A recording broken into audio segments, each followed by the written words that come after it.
funded project by Italian government, Ministry of Industry. The budget was 6.5 million euros. It involved 4 universities. One was my university, 1 research center, and 6 medium and large enterprises, mainly doing mainly machine tool manufacturers, machine tool and machining systems manufacturers. It was focused on 4 different technologies, manufacturing technologies: milling, grinding, hydroforming, and incremental forming. The common approach was to try improving or enhancing the level of automation in manufacturing, meaning that we want to be as or to reduce the dependency or the importance of human operators in manufacturing. And this means that we want to have to move from a condition, a situation where you guys know what I'm talking about. Every time you need to design the machining process for a given component, you have to carefully select technology, the tools you need, the machine tool, the tools you need, the sequence of operation, how you want to put the raw workpiece into the machining volume, the cutting, if it is cutting, the cutting parameters, etc., etc. All of those choices typically have to be done by a human operator, a trained human operator. They are typically performed in a suboptimal way, just because they are relying on experience of the machinists, typically, or the CAD operator or whatever.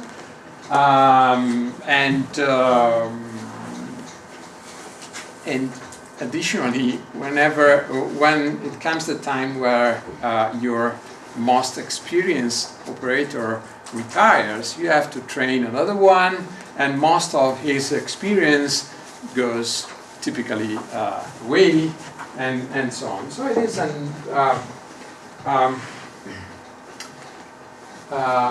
very low automation field, notwithstanding what is typically the name used for this kind of technologies, which are automation technologies and automated manufacturing, etc., etc.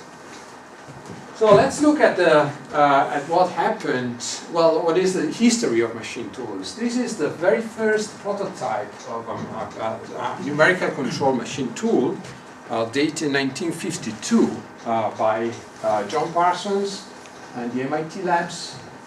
The bill paid by the US Air Force at those time was $360,000, roughly corresponding to $3 million today. This is a relative recent machine tool, 5-axis machine tool, high-speed model of 2013. Cost of this type of machines are roughly around 400,000 euros. DMG Mori is nowadays the biggest manufacturer of machine tools, so this is state of the art. If you compare the two devices, the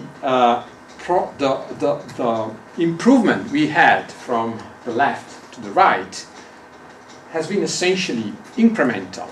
So the right one is faster, more precise, more accurate, has a higher production rate, it can run 24 hours a day, etc., etc. But the way you use it is essentially the same, the way people were interfacing with that machine. So you write a program, you have to check the program, you have to verify that the program is carefully and accurately make and produce the component you want, etc., etc. If there is some anything wrong in this loop, you have to go back, correct the problem, the program, and so on. So only incremental development. If you look at a different field, cell phones are an example that works for everything. We had some similar development from the very first example of a cell phone, Motorola, on this left side, and then increasingly a sequence of incremental improvements, smaller, longer duration batteries, more lines on the display, more pixels on the displays, more colors on the displays, but the way people used those phones were always the same. And the set of, and the way they were, people interact with this phone is always the same. Saying people interact with smartphones the same way as they interacted with that original. I'm not sure that. I mean, the point is that now, at some point, we had a breakthrough. Yeah. Okay. Yeah. So this line of development still exists, and we have the feature phones that cost $10 or so. But this is a completely different device respect to this one. Okay, so the line, we had a breakthrough. The same breakthrough is still missing from this picture. So we still, I think we are at some point where we can expect a breakthrough in this field. And we only have to fill this picture here with something different. So again, for non-machinists here, typically, the manufacturing process or the manufacturing cycle starts from a solid model, so a 3D model on your computer designed by a designer of the component. This solid model goes into a CAM software. CAM stands for computer-aided manufacturing. And this software, which often is the same software used for doing the CAD model, that doesn't matter. This software is used for designing or for designing and selecting the sequence of operations or machine strategies in order to make a pocket, to finish the surface, to drill a hole, to etc. etc. This CAM software typically has some component called the post-processor, which takes this internal representation of tool trajectories and translate those trajectories into G code or whatever is the destination language, which is a very simple language that is parsed then by the machine tool controller in order to actually perform the machining operation. So this G code is loaded into the machine tool controller. There is some guy here, some real guy, doing the setup. So mounting the raw piece in the machine tool working volume, doing some test runs. So trying if the result of this code, when you run it into the machine tool, actually is exactly what you want. If there are any defect, it does some manual inspection of it. If there is any issue, it goes back to the CAM operator that can do some adjustment either on board or again into the CAM software, and so on, until this process exactly gives you a relatively acceptable result. Okay, this is slow, of course, and highly dependent on the skill of all the operators involved in this process, human operators involved in this process. Beside this, nowadays we have a lot of examples of rapid manufacturing applications. Typically, rapid manufacturing goes also under the names of 3D printing, additive manufacturing, and this kind of operations. the machining cycle in this case is typically much faster. You start from the same solid model. The solid model goes into a preprocessor that, well, it doesn't matter how it works. Essentially, it slices the solid model and defines how to fill each of the slice in which the solid model has been sliced. Those information goes into the machine controller, and you get your finished component. The price of this technology is nowadays less than 1,000 euros, and the whole process is fast. The machining is typically slower, but the whole process is faster, and that's why rapid manufacturing or 3D printing is driving that much interest nowadays.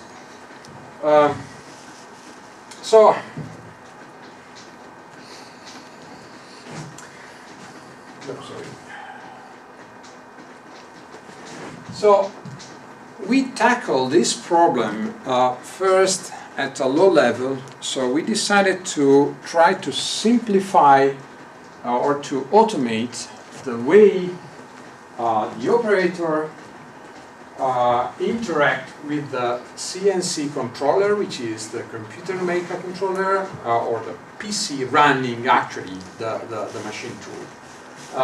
Nowadays, typically the human operator has to define the toolpath, which is typically the CAM, except for CAM task, except for very simple operation where you are doing 2D toolpath. So define the toolpath, calculate the cutting parameters, so calculate how fast the tool has to move through the workpiece, how fast it has to rotate, and during the machine, especially at the beginning when the process is being set up, he also has to often to adjust the parameters in order to take care about the detrimental conditions that we are going to see later. But it is essentially the two main obstacles to automation in this phase of machining is the selection of cutting parameters and the tuning of those same cutting parameters during operation.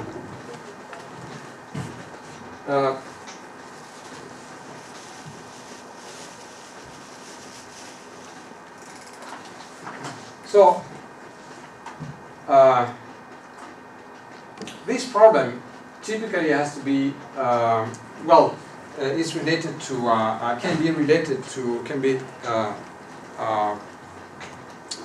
put into a framework where the tool path is fixed. So the trajectory of the tool in the 3D space has already been predetermined by the CAM software, and the operator only has to define how fast the tool has to move and to rotate typically.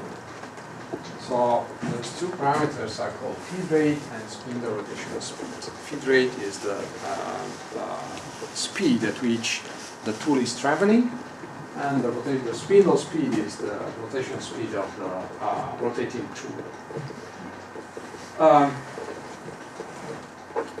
Those parameters depend on the machine tool, on the tool, on the machine, on the workpiece material, on the tool material, on the workpiece material condition, on the stiffness of the fixture, stiffness of the workpiece, etc., etc.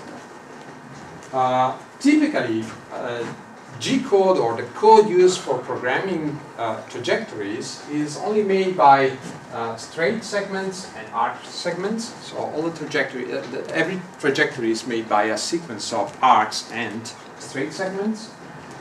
And process parameters are constant. Nominal values of process parameters are constant within each segment, straight or arc. Okay, so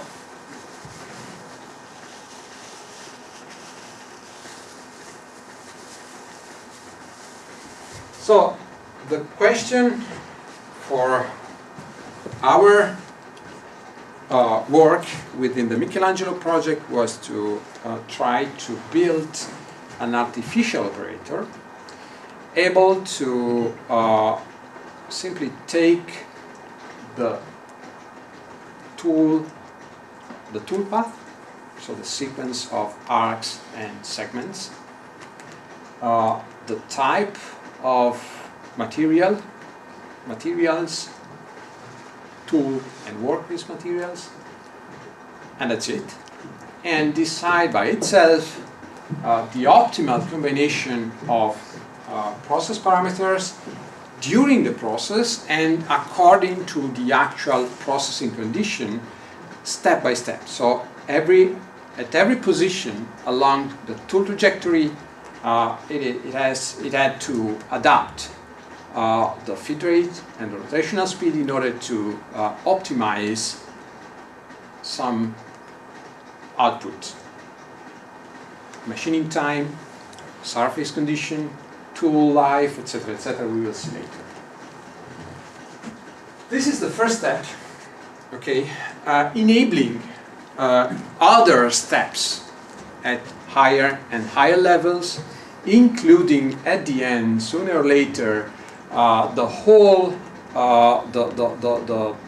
management of the whole and the design of the whole machining process, including the selection of the tasks, the optimal sequence of operations, the alignment of the workpiece inside the machining volume of the machine tool, etc., etc. Okay, so the idea is to start from this building block and then move at higher hierarchical levels in order to increase the level of automation, so reduce the dependency on human expertise.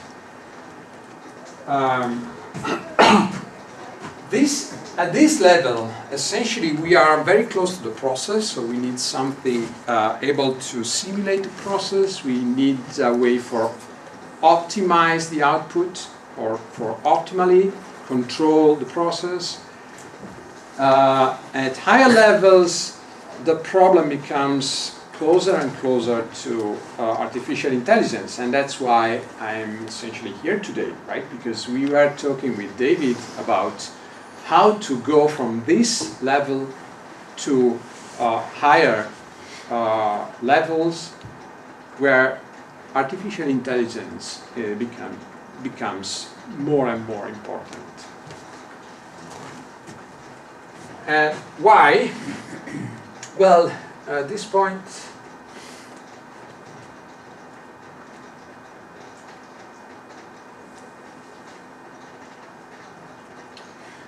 of the show, my opinion is that sooner or later we will have to face the fact that we are talking about going to Mars. We already have an international space station which is going to need spare parts or on-demand machining of custom components, etc., etc., etc. 3D printing is a possible solution for this type of needs, but it is not always viable. It's not always the optimal solution because 3D printing, okay, there is 3D printing for metals, for example, but the quality, the mechanical properties of the component you get from a 3D or metal 3D printer is not and will not be comparable to machined components for a long time because they have internal porosity, they have stress, internal stresses, a lot of different reasons for which a machined component is still superior to a 3D printed component. So this is one reason. Another push behind this approach is that as Europe, talking about the region of interest, not necessarily about the political body. As Europe, we need to increase the value, the content value in our manufactured components. Manufacturing industry is a fundamental source of money for Europe. And we were leading the technology, we are still leading the technology in manufacturing, but other countries are approaching. And we need to have more added value in our... Hi, welcome. Hello.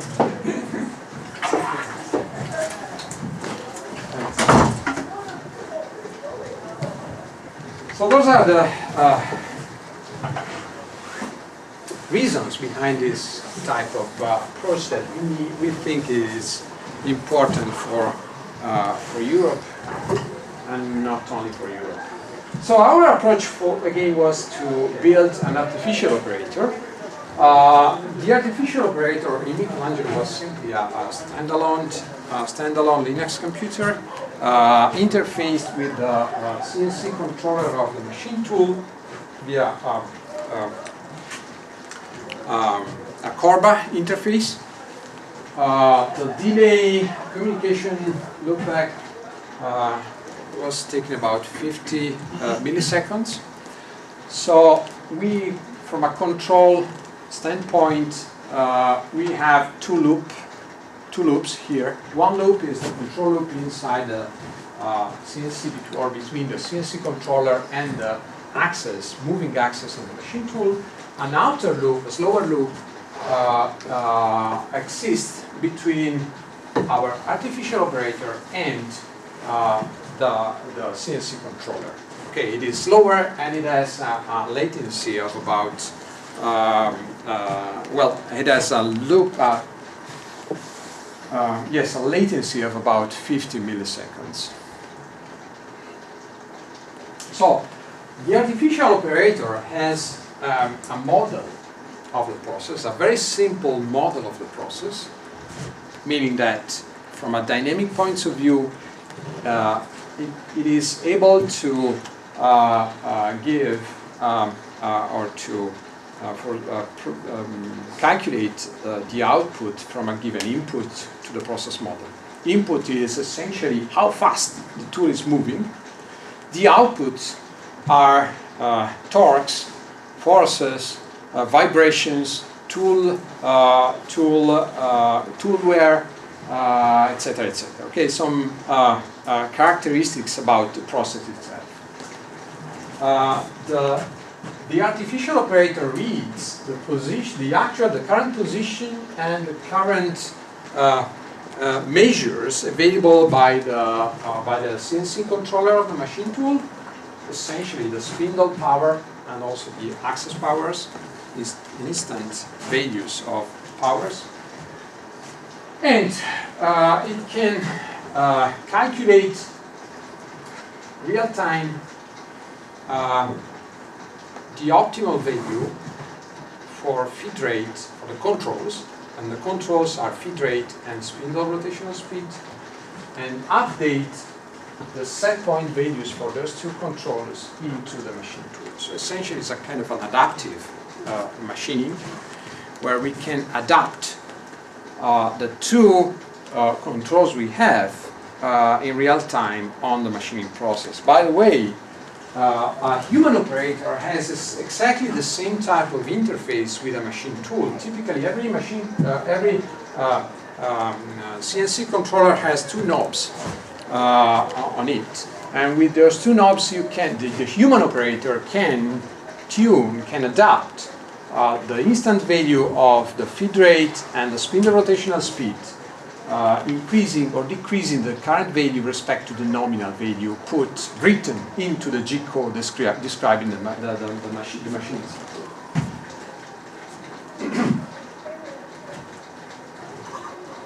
So the interface is relatively is still the same. The reason for this design choice we made, so to use the same type of controls, the same type of interface already available on many CNC controller is to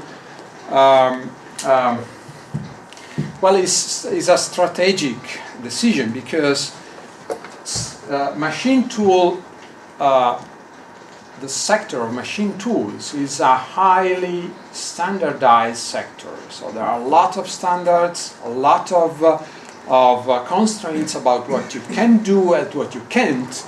Most of the code is closed, so you have very limited amount of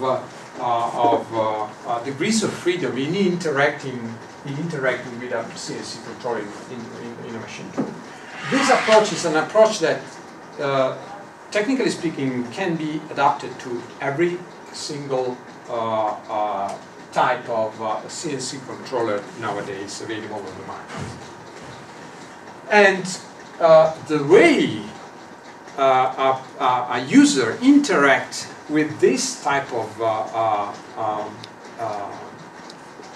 idea is different respect to, I mean, we aim to simplify and to move the way the user interacts with the machine tool from having to set values into it, move at that many millimeters per minute or inches per minute, the spindle has to rotate at that many run per minute, etc., to higher level description of what the user wants to do. They have to select material, essentially. Okay, so it's like when, going back to the smartphones, before the smartphones you have to put APN, every possible complex and obscure type of information you need in order to get to get to the internet, for example. Okay, now the level of interaction is much higher, much closer to the human, or to what it really matters for the result, for the final result. So the idea again is that the human operator doesn't have to interact with the low-level information. He doesn't have to select low-level properties, low-level parameters. He only has to specify what is the class, not even the very type of material, but just the class. It is aluminum, it is steel, it is stainless steel, cast iron, whatever. Then is the artificial operator that thanks to the model and thanks to measurements, it is continuously making about the power absorbed by the machine itself, select the trajectory, intending as the feed rate, the spindle rotational speed, in an optimal way, and during the process can also further optimize the cutting parameters in order to keep the output as close as possible to the desired value. So I was talking about optimality, so well, there is some mathematics behind it. We used an optimal control approach to it. So we brought down an objective function like this. This has 1, 2, 3, 4 different terms. The first one is with each term has a weight to it. So we can, through these weights, we can decide whether we want to prioritize the first, the second, or the third, etc., or have a global or a balanced output.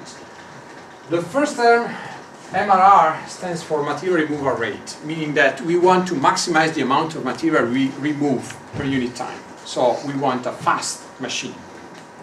Second term is related to surface roughness, so the quality of the finished surface. The third one is the tool wear. We want the tool to last as long as possible. The last one, energy. So we want to spare energy in the manufacturing. Then we have to minimize this objective function. Well, each term is depending on those two quantities. The first one is made by feed rate x. Well, the process is represented as the tool that has to move along a given fixed trajectory. The zeta is the length of the trajectory. The zeta is the Greek zeta is the curvilinear abscissa. So at any point, the state of our system is represented by x and u. X is the feed rate, instant feed rate, and instant rotational speed.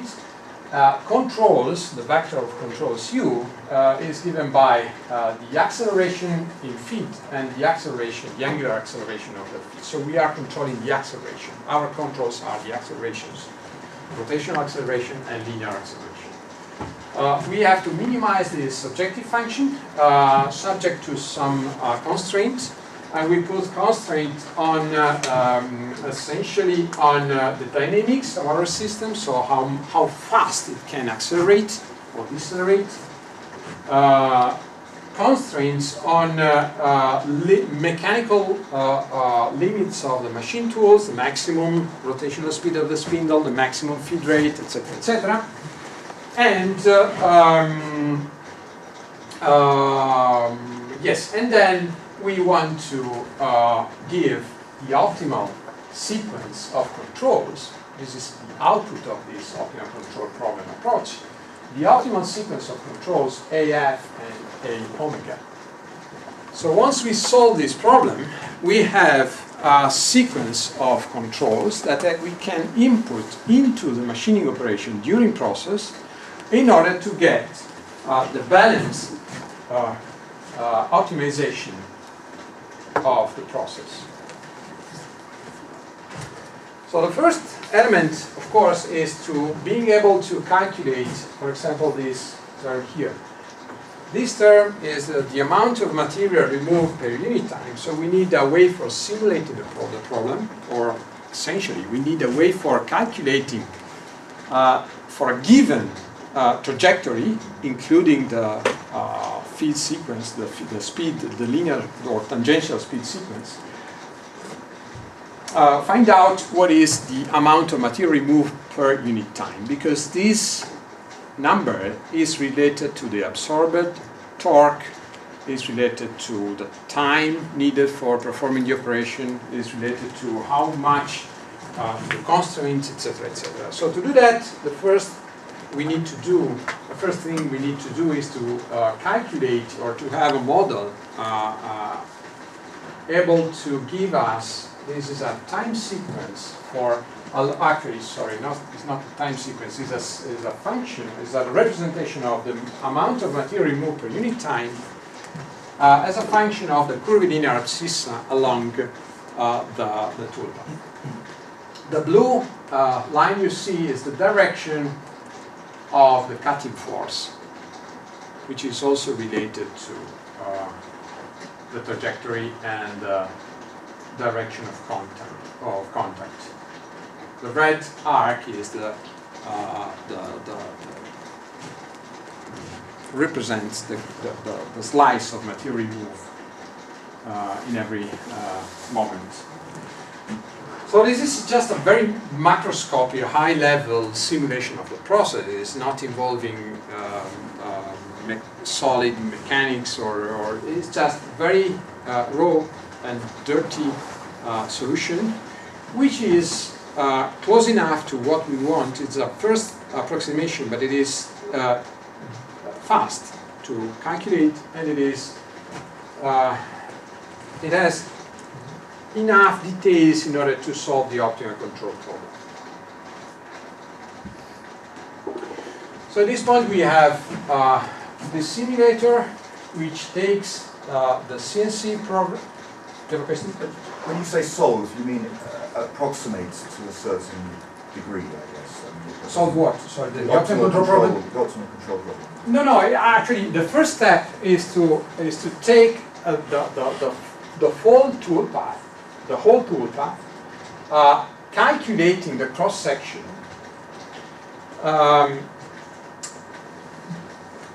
solve the optimal control problem for the whole toolpath from the very beginning to the very end of it, okay, which is going to be two functions of time essentially.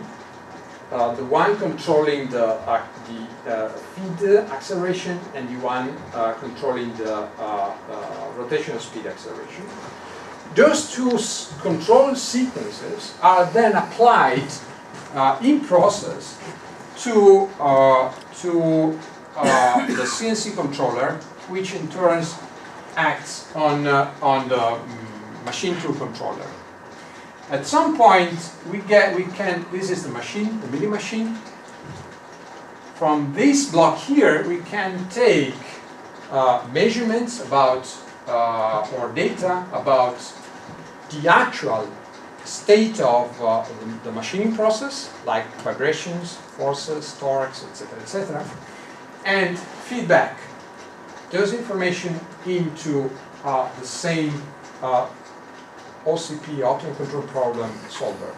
So in other words, at some point we can also think about, well, we already have a solution of the whole process. Now we measure the output, okay, and in a receding horizon approach, we recalculate the optimal sequence given the fact that the inputs or the initial state are slightly different, possibly, okay. We only calculate a short horizon, not the whole process, because we have to do that in real time, but it is enough in order to keep the loop under control. Okay, for doing all those process, we have a very high performance. We wrote a very high performance in the last 15 years solver for optimal control problems. It is based on, for this software, you have to write the model analytically.